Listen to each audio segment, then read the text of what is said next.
Welcome back to Virtual School Assembly. Today our guest is Courtney Roselle. Courtney is a motivational speaker, a fitness model, a strength and conditioning coach, and a CrossFit athlete. She recently competed on NBA's The Titan Games, where she was the East Coast champion. She's also the founder and owner of Iron Grace Fitness, a brand that encompasses training, speaking, and clothing. In this episode, we'll talk about body positivity and developing self-confidence. Courtney, welcome to the show. Good morning. Good morning. Thank you for having me. Oh, it's my pleasure. So good to have you here. And I love your story. I know a lot of your story happened fairly recently as far as modeling and CrossFit, and then now with the Titan Games. Yeah. But I want to start this one by, let's go back in time, because I know in many ways your story starts as like a junior high kid, right? So, yeah, it almost starts in like elementary school, I guess, 5th grade. I don't know what junior high and elementary is nowadays. But I would say it started around 5th, 6th grade when, kids start to develop themselves and, your body starts to change. And I was always a feminine tomboy growing up, meaning I was more muscular because I was a huge athlete. I'm 5'10" as a girl, which I believe is, a little bit taller to be a girl. And I also was like the same height since I was like in 6th grade.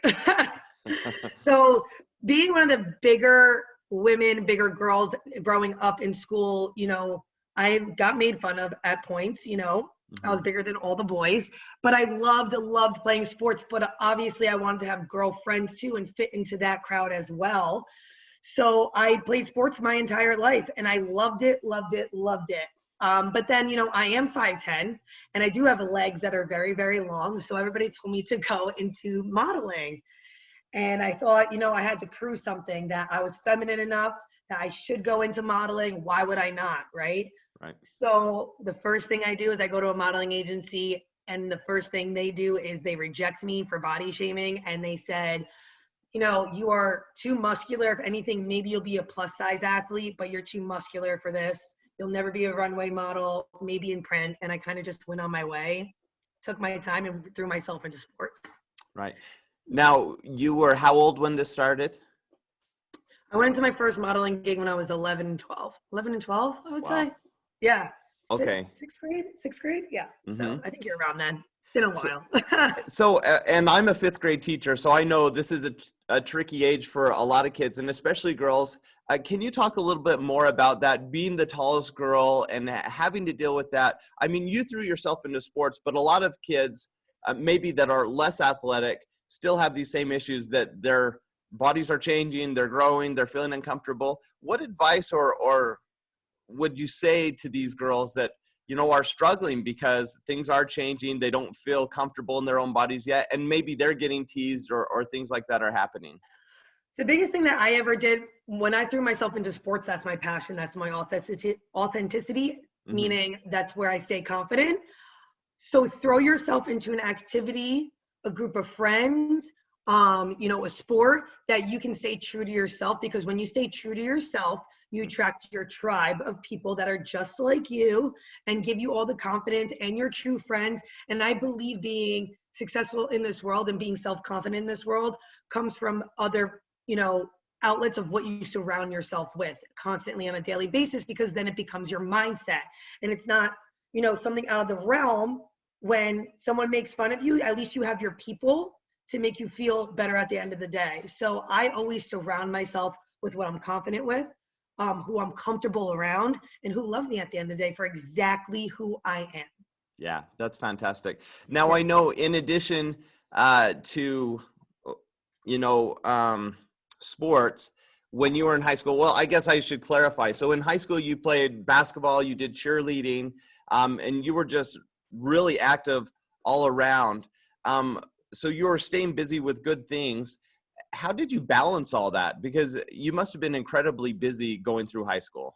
Yeah, so I was a 3 varsity athlete. So cheerleading I did in like middle school, but I did basketball, I did soccer, and I did track. Okay. And I was an athlete on top of it.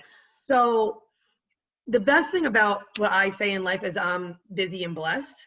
I always think that there's only a certain amount of time on this earth, and I always want to make the best out of it. And I believe that I'm here on earth to inspire others, smile in the faces of people who don't accept you, and be motivated by the people who doubted you. So I always take a step back of everything that I do have. It's not everything that I don't have. People need to Mhm. take a step back and realize that the glass is always half full. Always, always, always. And you can create opportunity wherever it lies, especially with the internet nowadays. Right. So I always think that I am blessed to be busy, and that always motivated me and drove me to be where I am today. Cool. Now, despite all that you were doing to keep busy, you also didn't give up on modeling. And I know there was rejection Yes. and things early on that could have set you back. But can you just tell us a little bit about your first spread in Vogue? Because I love that story. So we're going to fast forward a little bit here, Yeah, but fast forward. It's okay. talk about why you kept with it, and then how that first modeling, that big first modeling gig came about. So again, it's about staying true to myself. So when I came out of college playing basketball, I went into the CrossFit arena, and the CrossFit arena is very fitness. It's very strength based. Women lifting, men lifting. And when you go into my gyms, they never say if you're strong for a man or a woman, they just say you're strong. So being in that gender neutral world again, and feeling that confidence, I started lifting with them, and my family was like, why don't you try out for fitness modeling, right? So fitness modeling, you're a very fit woman, go for it. So I went into the city, and again, they brought me into the city and they rejected me a million times over. Absolutely. They told me that I'll never, no little girl will ever want to look like me, is their exact words. So my mom ended up going to the US Open and ended up sitting next to the editor of Vogue. And the editor of Vogue was there saying, you know, she's here to find fitness models. And my mom turned to her and was like, look at my daughter. Just when I was about to give up, she's like, let me look at my daughter. The editor of Vogue looked at me. She's like, this is exactly what I've been looking for. I've been looking for a strong female. I can't find enough fitness of a female in my arena that has muscles like her. And right then and there, my first modeling gig was Vogue. So again, I just stayed true to myself. I wasn't going to tell anybody what I can and can't be. I wasn't going to change for anybody because it's not comfortable in my skin. It's not where I'm confident. So me staying true to my path, some woman who accepted me for what I was when 9 million other agencies rejected me for who I was. So it only takes one person to believe in who you are. And then it's kind of roller coaster. Yeah, and I love it because, well, in your case, it was two women, right? Because your mom who Yes. stuck her neck out for you, and then Jill who hired you. But a lot of kids give up on their dreams, and they don't realize that all it takes is putting it out there. So your mom knew you were still interested, and that's why she was able to make the introduction. But a lot of people quit on their dreams. Can you Yes. just talk to that for a minute? And what advice would you give to any kid who has maybe really big dreams? I mean, being on Vogue is an unattainable dream or I seemingly know. impossible dream for most people. So why did you stick with it? And what advice would you give to kids that have really big dreams? When you're so passionate about something, when you are so passionate, you have to stay disciplined to your craft.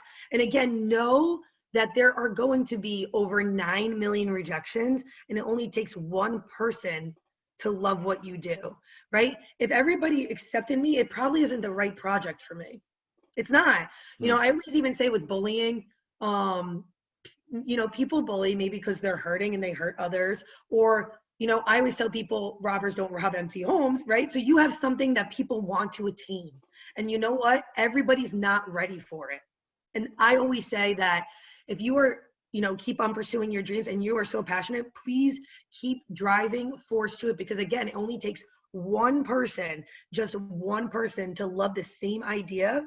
And that's it. And then it's a domino effect.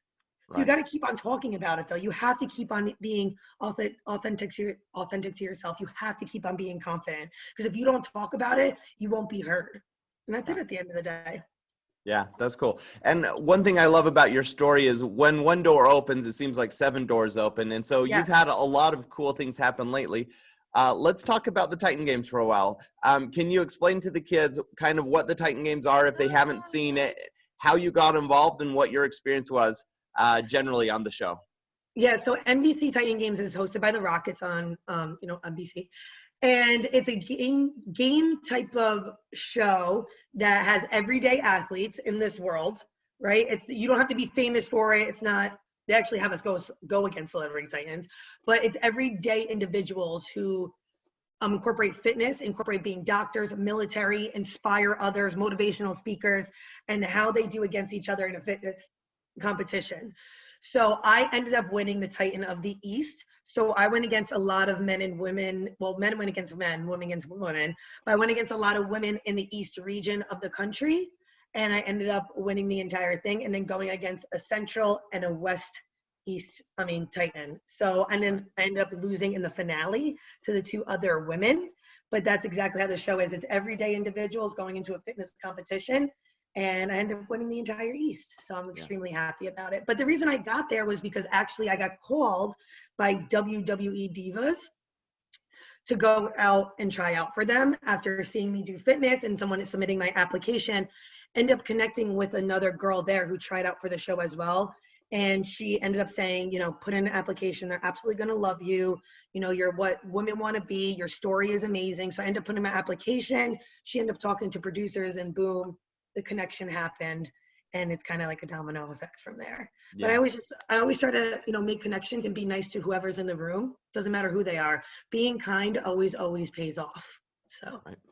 Well, and I love this part of your story too, because again, it's one person making that connection and then you taking action and running with it. And so it's not going to happen if you don't, you know, go forward with that connection and pursue something. You always have to tell your story. You always have to be nice to the people in the room. Even just like a side story, I picked up my first sponsorship because in California, a girl went to school with me. She ended up moving away. I ended up applying to a sponsorship in California. And the reason the sponsor picked me up, that girl who moved away was best friends with the main host. And she was saying that this girl talks so highly about me because she was bullied in school and I was the only one that was nice to her. That's the only reason I picked up this sponsorship, when they picked up all these crazy, beautiful, big athletes. And they picked up just me in New Jersey just because I was nice to her best friend. Huh. So it always pays off to be kind and be confident and just talk about your story. Yeah, that's awesome.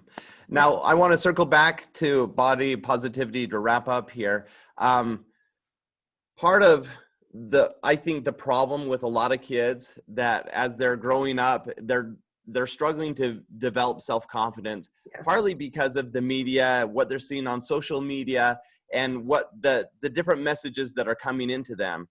So what would you advise kids do, or how should they treat media and how should they treat those messages they come in, so that they don't get too frustrated? Because, you know, you go to Instagram and everyone's beautiful, you know, so how should they deal with that? You always have to remember at the end of the day that everything is a little bit filtered. Everything is just a tad filtered. Everything is, you know, put through a skewer, and they take what they want to take, even on social media, on TV, and everything in between. But you have to realize that confidence and how you speak about yourself is the most beautiful thing. That's why people book a lot of gigs, or they talk to a lot of people, or why you walk into a room and your words are bigger than life itself. It's not what you look like. So just know that, I mean, a lot of CEOs, they would say the same thing, and you'd probably look at them on social media and they're not the fitness model, but they're so successful and they're such beautiful human beings because of how they speak and how eloquently they speak. So children and young adults need to start just educating themselves and start, you know, surrounding themselves with the best people to bring out their confidence. So I always believe in that. But everything is filtered. Just a little bit, guys. Yeah. Just a little bit. It's not what you think. And I can't express that enough. Yeah. Well, that's great advice. Thank you so much today for hopping on and sharing part of your story and this fantastic advice. I mean, kids are so vulnerable, you know, at this age. And so it's great to hear from someone who's having a ton of success. And we didn't even get into you being an entrepreneur and running your own business and things like that. But your story is incredible. If kids do want to learn more about you, where's the best place to find more or to connect with you online? Yeah, they can actually connect with me on my website, irongracefitness.com. They can email me at irongracefitness@gmail.com, and they can find me on Instagram or Facebook under Courtney Roselle. You'll definitely find me. I put the Titan of the East everywhere. So you will definitely find me with Courtney Roselle. If you look me up, I will absolutely, if you message me, you need me, I always answer every single message. Awesome. Thank you so much, Courtney. Thank you, Tyler. Have a nice day.